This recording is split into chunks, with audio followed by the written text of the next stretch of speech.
Hello everyone, welcome back to my channel. I hope you all are doing well.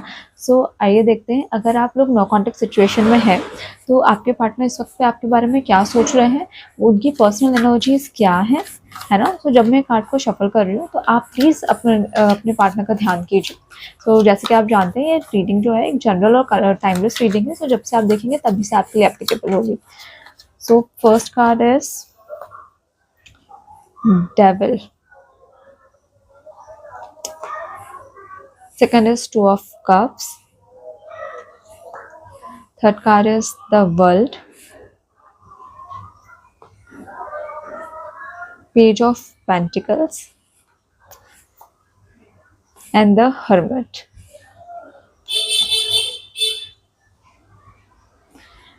Bottom of the deck है three of pentacles. So your partner can be a Capricorn, a Cancer and a Virgo. ये सबसे ज़्यादा sign है जो pick हो रहे हैं। सो devil के कार्ड का मतलब है कि एक अनहेल्दी रिलेशनशिप या फिर एडिक्शन। ठीक है, एडिक्शन किसी भी तरीके का हो सकता है।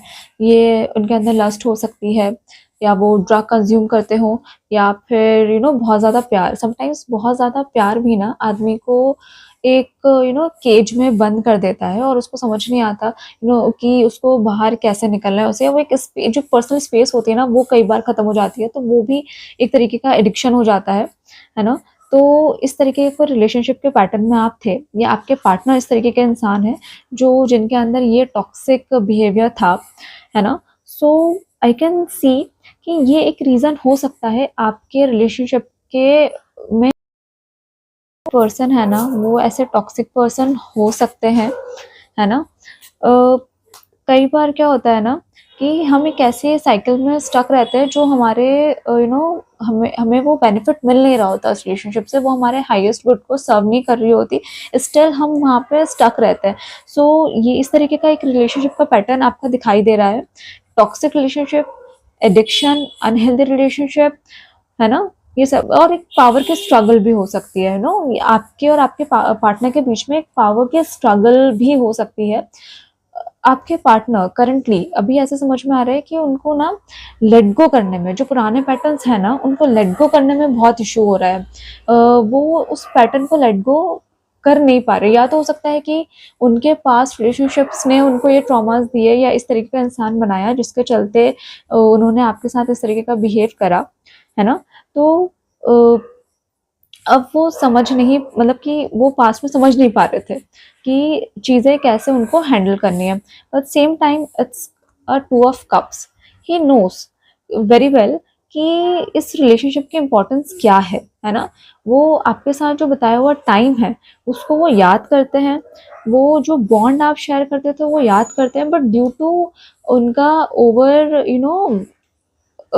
कंट्रोलिंग होना या उनके किसी भी प्रकार के एडिक्शन के चलते ये रिलेशनशिप में एक नो कॉन्टेक्ट सिचुएशन आ गई है। वर्ल्ड यहाँ शो कर रहा है एक कंप्लीट साइकिल को ख़त्म करना, या फिर एक कंप्लीशन की एनर्जी।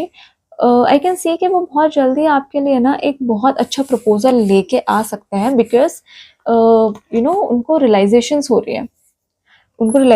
रही है, सो प्रपोजल ना वो आपके लिए लेकर आ रहे हैं।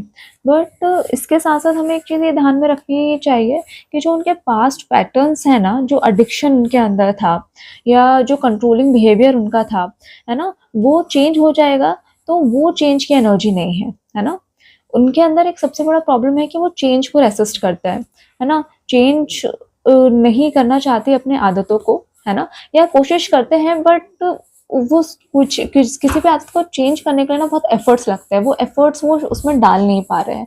तो एक ये भी रीज़न हो सकता है। तो डिवाइन आपको बोल रहे हैं कि जब आपके साथ वो, अगर आपको कोई अच्छा ऑफर लेकर भी आपके पास आते हैं, प्रपोजल लेकर भी आते हैं, तो आपको डिसाइड करना है कि आपको क्या करना है। अगर रिलेशनशिप आपको नहीं सर्व कर रहा है तो आपको उस टाइम पे ब्रेक लेने की ज़रूरत है।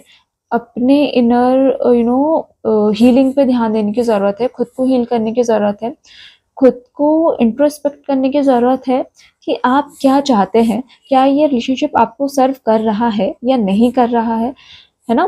And the second thing is कि अपनी इंट्यूशंस पे ट्रस्ट करिए, है ना, अपने विजडम पे ट्रस्ट करिए और इस टाइम को यूज़ करिए अपनी विजडम को बढ़ाने के लिए, अपने इनर सेल्फ को हील करने के लिए इस टाइम को आप इस्तेमाल करिए। और अगर वो आगे भी आपके लिए कुछ ऑफर लेकर आते हैं तो आप सोच समझ के फैसला लीजिए, है ना।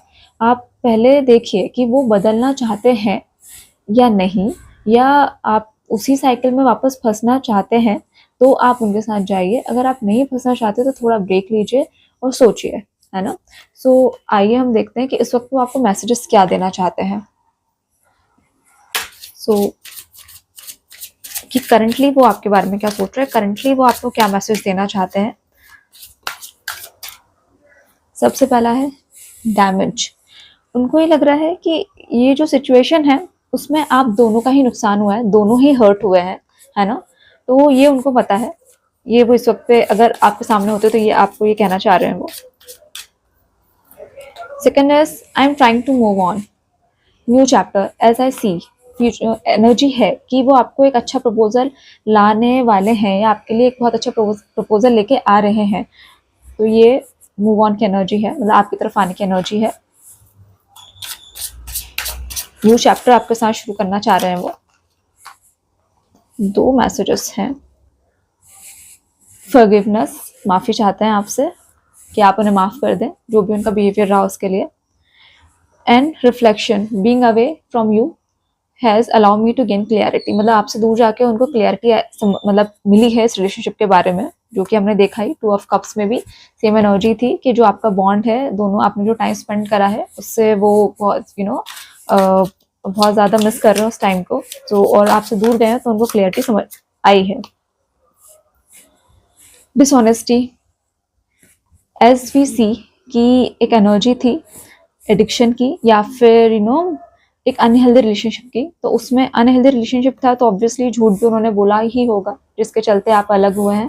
तो उनको वो भी उस चीज़ से भी उनको लग रहा है कि शायद उन्होंने झूठ बोले उसकी वजह से वो आप दोनों के बीच में दूरियां आई हैं। लास्ट कुछ मैसेजेस ले लेते हैं। मिस्ड अपॉर्चुनिटी, है ना, उनको लग रहा है कि उन्होंने जिस तरीके से बिहेव किया रिलेशनशिप में उनको नहीं करना चाहिए था जब आप उनके साथ थे।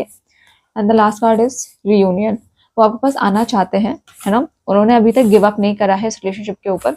सो आई होप आपको इसमें समझ में आया होगा। आप अगर इस रीडिंग से रिजोनेट कर पाए हैं तो प्लीज़ हमें कमेंट सेक्शन में लिख के बताइएगा। एंड वीडियो को लाइक करिएगा, शेयर करिएगा, चैनल को सब्सक्राइब करिएगा। Thank you so much.